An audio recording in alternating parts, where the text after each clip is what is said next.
Bonjour amis internautes, j'espère que vous allez bien. Bienvenue dans votre espace CLMT. Le sujet du mois de juin est la vaccination et c'est un sujet qui est totalement en résonance avec l'actualité sanitaire du moment. Alors, pour votre première question, vous voulez vous faire vacciner, mais vous avez peur de l'injection. Il faut savoir que la vaccination n'est pas obligatoire, elle est recommandée. Plus on se fait vacciner, moins la transmission virale se fait. Il y aura aussi moins de variants en circulation. Alors, quand on atteint un nombre très important de personnes vaccinées, ces personnes vont faire barrage barrière entre les personnes contagieuses et les personnes non vaccinées, donc non immunisées. Et donc, si le nombre de personnes vaccinées est très important, nous allons donc arriver à l'immunité vaccinale collective. Cette immunité vaccinale collective est de l'ordre de 80% pour la COVID-19 avec la circulation actuelle des variants. Relativement à l'immunité collective vaccinale de la grippe qui est de l'ordre de 50%. Donc, vous comprenez bien l'importance actuelle de la vaccination pour pouvoir arriver à ce taux. Il faut que cette immunité vaccinale collective acquise reste efficace dans le temps, sinon on sera obligé de faire des injections donc de rappel.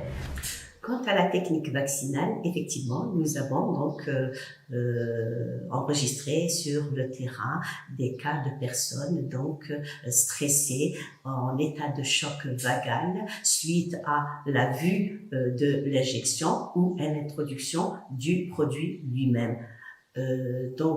Cet état de choc vagal n'est pas du tout grave. La personne donc présente des signes comme par exemple une pâleur, des tremblements, des nausées, des vomissements, une transpiration excessive, un engourdissement des membres et donc dans ce cas-là et bien sûr une bradycardie qui est donc un ralentissement du rythme cardiaque. Dans ce cas-là, ce qu'il faudrait faire, c'est essayer d'allonger ou d'asseoir donc la personne pour ne pas qu'elle tombe et bien sûr essayer de la rassurer pour qu'elle puisse donc retrouver son rythme cardiaque. À quand un vaccin sans injection, me diriez-vous? Actuellement, il n'existe aucun vaccin qui puisse être administré sans injection, mais pour vous rassurer, il y a donc des études, des essais en laboratoire qui sont donc prometteurs. Donc on attend. Pour la deuxième question, et qui n'est pas des moindres, quelle est donc l'efficacité des vaccins disponibles actuellement en Algérie? Alors, il faut savoir d'abord qu'une efficacité d'un vaccin, donc exprimée en pourcentage, est donc la capacité d'un vaccin à protéger contre les formes symptomatiques, les formes sévères et aussi les complications. Ce taux d'efficacité est évalué en général en phase 3 d'un essai clinique. Et aussi, ce taux d'efficacité peut varier en fonction de plusieurs paramètres, dont donc l'âge, les conditions de vaccination, etc. Et il peut aussi varier en fonction de la présence ou pas de nouvelles souches, donc de variants dans le temps. Alors, il faut savoir que plus on vaccine et moins il y a de virus en circulation et donc moins d'apparition de variants. Alors, pour les vaccins donc importés par l'Algérie, nous avons d'abord deux catégories de vaccins. Nous avons les vaccins issus de technologies donc classiques. Ce sont donc des virus qui sont inertes, inactivés par un processus donc physico-chimique. Nous avons donc le fameux vaccin chinois Sinopharm Pékin. dont le taux d'efficacité a été évalué donc par le laboratoire fabricant. Donc ce taux variait oscillait aux alentours de 79%. Cependant, ce taux a été réévalué et actuellement, il est plutôt en cours d'évaluation. Nous n'avons pas encore un taux fixe.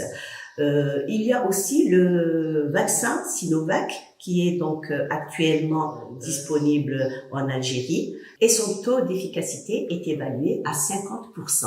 Quant aux deux autres vaccins donc qui utilisent les nouvelles technologies, ce sont l'AstraZeneca et le Sputnik et qui sont donc importés par l'Algérie.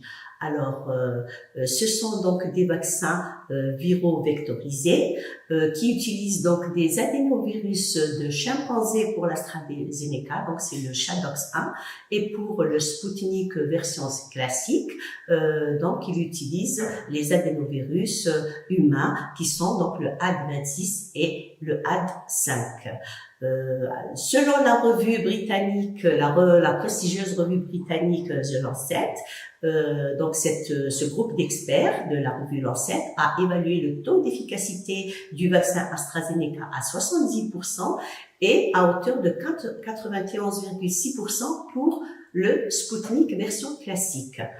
Quant au nouveau Sputnik Light en monodose, son taux d'efficacité a été évalué par le fonds d'investissement direct russe à hauteur de 79,4%. Et bien sûr, ces taux d'efficacité peuvent varier en fonction de la circulation des variants. Pour la troisième question, votre grand-père est hypertendu, diabétique et dialysé. Il s'est fait vacciner. Est-ce qu'il doit continuer à se protéger? Alors, il faut savoir que la vaccination protège contre les formes symptomatiques de la COVID-19, contre donc aussi la sévérité et la complication de cette maladie. Mais la réduction de la contagiosité est incertaine. Donc, il faudrait qu'il continue à se protéger plus que jamais, à mon sens. Pour la quatrième et dernière question, votre grand-mère a eu la COVID-19, mais elle continue à désaturer à l'effort.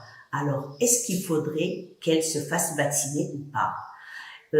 Quand on a la COVID-19, il faut attendre un minimum de 3 mois avant d'être vacciné.